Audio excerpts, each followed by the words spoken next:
ಇನ್ನು America B-52 ಬಾಂಬರ್ಸ್ಗಳು take off ಆಗಿದ್ದವೆ.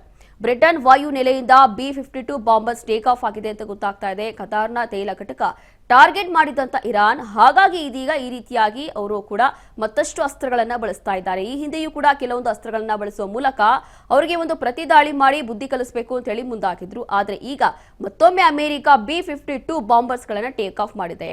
ಇದು B-52 ಬಾಂಬ್ ಅಂತಂದ್ರೆ ಇದು ಎಷ್ಟು ಸಾಮರ್ಥ್ಯವನ್ನ ಹೊಂದಿದೆ, ಎಷ್ಟು ಕಿಲೋಮೀಟರ್ ವರೆಗೂ ಇದು ಬ್ಲಾಸ್ಟ್ ಆಗಬಹುದು ಅಥವಾ ಎಷ್ಟು ಇದು ಧ್ವಂಸ ಮಾಡಬಹುದು, ಇದೆಲ್ಲವೂ ಕೂಡ ಪರೀಕ್ಷೆ ಮಾಡಿದ್ರು ಅಮೆರಿಕಾದವರು ಇತ್ತೀಚೆಗಷ್ಟೇ. ಡೊನಾಲ್ಡ್ ಟ್ರಂಪ್ ಅವರು ಇದನ್ನ ಪರೀಕ್ಷೆ ಮಾಡಲಾಗಿತ್ತು, ಎಷ್ಟು ಸಾಮರ್ಥ್ಯ ಹೊಂದಿದೆ, ಎಷ್ಟು ಕೇಪಬಿಲಿಟಿ ಇದೆ ಅಂತ ಹೇಳಿ.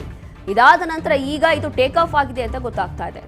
ಅಮೆರಿಕ B-52 ಬಾಂಬರ್ಸ್ಗಳು ಟೇಕ್ ಆಫ್ ಆಗಿದೆ. ಈಗ ಬ್ರಿಟನ್ ವಾಯು ನೆಲೆಯಿಂದ B-52 ಬಾಂಬರ್ಸ್ ಟೇಕ್ ಆಫ್ ಆಗಿದೆ. ಕತಾರ್ನ ತೈಲ ಘಟಕ ಟಾರ್ಗೆಟ್ ಮಾಡಿದಂತ ಇರಾನ್, ಹಾಗಾಗಿ ಇವರಿಗೆ ಪ್ರತಿ ದಾಳಿ ಮಾಡಬೇಕು ಅಂತ ಹೇಳಿ ಇಂಥ ಒಂದು B-52 ಬಾಂಬರ್ಸ್ಗಳನ್ನ ಟೇಕ್ ಆಫ್ ಮಾಡಲಾಗಿದೆ ಅಂತ ಹೇಳಿ ಗೊತ್ತಾಗ್ತಾ ಇದೆ. ಬ್ರಿಟನ್ ವಾಯು ನೆಲೆಯಿಂದ ಆಗಿರುವಂತಹ ಒಂದು ಟೇಕ್ ಆಫ್ ಇದು. ಅದರಲ್ಲೂ ಕೂಡ B-52 ಬಾಂಬರ್ಸ್ಗಳನ್ನ ಈಗಾಗಲೇ ಪರಿಶೀಲನೆ ಮಾಡಿದ್ರು. ಎಷ್ಟು ಕೇಪಬಿಲಿಟಿ ಇದೆ, ಹೇಗಿದು ವರ್ಕೌಟ್ ಆಗುತ್ತೆ, ಎಷ್ಟು ಕಿಲೋಮೀಟರಲ್ಲಿ ಇದು ಸ್ಫೋಟ ಆಗ್ಬೋದು, ಎಷ್ಟೆಲ್ಲವೂ ಕೂಡ ಧ್ವಂಸ ಆಗ್ಬೋದು, ಹೀಗೆ ಕೆಲವೊಂದು ಪರೀಕ್ಷೆಗಳನ್ನು ಮಾಡುವ ಮೂಲಕ ಯಾವಾಗ ಅದು ಸಕ್ಸಸ್ಫುಲ್ ಆಯಿತು, ಅದಾದ ನಂತರ ಈಗ ಎಲ್ಲ ಬಾಂಬರ್ಸ್ಗಳು ಕೂಡ ಟೇಕ್ ಆಫ್ ಆಗಿದೆ ಅಂತ ಹೇಳಿ ಗೊತ್ತಾಗ್ತಾ ಇದೆ. ಅಮೆರಿಕ B-52 ಬಾಂಬರ್ಸ್ಗಳು ಸದ್ಯಕ್ಕೆ ಟೇಕ್ ಆಫ್ ಆಗಿರುವಂಥದ್ದು, ಅದು ಕೂಡ ಬ್ರಿಟನ್ ವಾಯು ನೆಲೆಯಿಂದ ಟೇಕ್ ಆಫ್ ಆಗಿದೆ ಅಂತ ಗೊತ್ತಾಗ್ತಾ ಇದೆ.